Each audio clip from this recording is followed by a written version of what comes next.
This Reddit user started taking Finasteride 1 mg to treat his hair loss. After only 3 months, he was seeing enormous improvement in his hair density and hair count. Now, 10 months after, the user continued to improve and gain new hair on his scalp, as you can see. In this video, I will discuss the importance of using 5-alpha reductase inhibitors, such as Finasteride or dutasteride, to treat male pattern baldness. First, I will briefly talk about the drug effectiveness, meaning what improvements people can expect. Second, I will talk about how many people get side effects and what specifically those are. And third, I will briefly compare the effectiveness of both treatments, Finasteride and dutasteride, to help you decide which one you would like to use in case you want to treat your hair loss.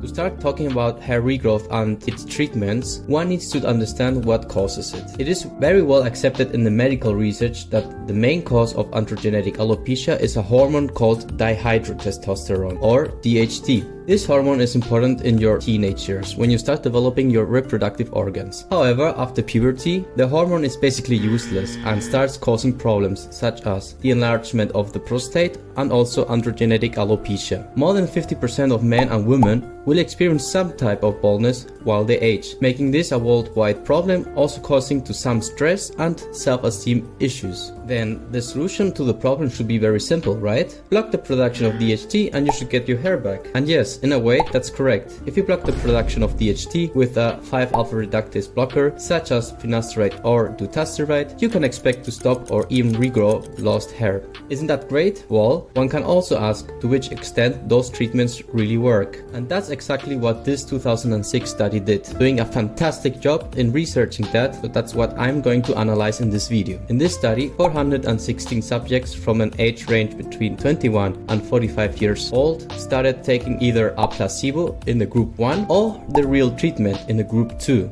I will come back to that in a minute. 64 patients were taking the sugar placebo. That means some patients were not taking the real medication but thought they might be. This is necessary to later compare the results with the people that did take the real drug in the group 2. 71 subjects were taking the 0.05 mg dose of dutasteride, which is a very low dose of the 5-alpha reductase. 72 people took the 0.1 mg. 68 took the 0.5 mg and 71 took the highest dose, which was 2.5 mg of dutasteride. Additionally to that, 70 people were taking 5 mg of finasteride, which is a high dose considering that the normal prescription you get from a dermatologist is 1 mg to treat hair loss. So, did the people using the medication see hair regrowth? Definitely yes. This graph shows the change from the beginning of the study in hair count. They measured results after 3 and 6 months, but we are just gonna focus on the 6 months results. The people in group 1, the placebo group,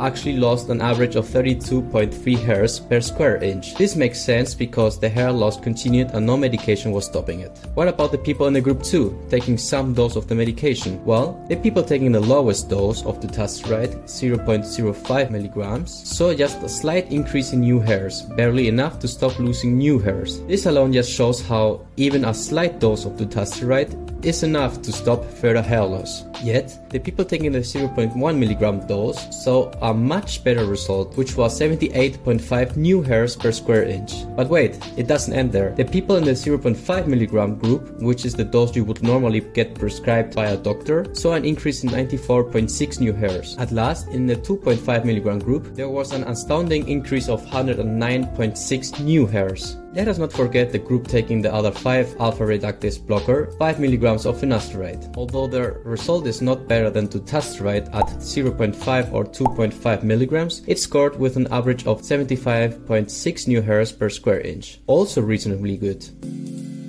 There were no significant differences in total adverse side effects among any of the treatment groups, including placebo. In total, 11 subjects withdrew because of adverse effects. 7 were in the dutasteride 0.1 mg group and 1 in the dutasteride 0.5 mg group. Some experienced decreased libido, fatigue, mood disorder, skin disorders, and gastrointestinal complaints. However, it is important to note that 3 people experienced side effects in the placebo group. What does this tell us? It tells us that finasteride and dutasteride are perfectly safe to take. You will see on hair loss forums many people concerned about side effects, especially those concerning sexual impotency. And that's because there's a big nocebo effect involved. This just means that if you think that you will have side effects, you start to stress about it and it will be more possible it occurs. It is therefore important to keep the chill if you decide to take one of these drugs. Instead of thinking you could be one of those 11 patients that experience some side effect, you should think that it is more possible to be one of the other 405 subjects that experience nothing. In other words, there's a 98% chance of only experiencing hair regrowth and no side effects.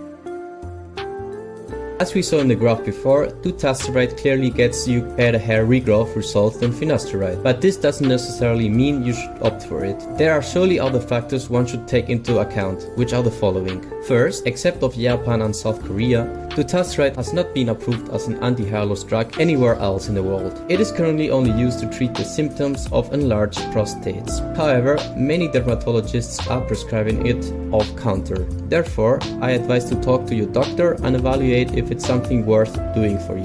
On the other hand, as we commented before, many people are afraid of the side effects and therefore fear that if dutasteride is more effective, it could also increase the chances of the side effects. Although it is not necessarily always true, I would argue that it is always a good idea to start just with finasteride and see how you react to it. If after a time you notice it is working and you want to change to dutasteride to increase results, then do it. Again, it is wise to evaluate the pros and cons of that strategy with your dermatologist. Thanks a lot for watching. If you found this video useful and want to keep learning about new anti-hair loss treatments, subscribe and like this video. Adios!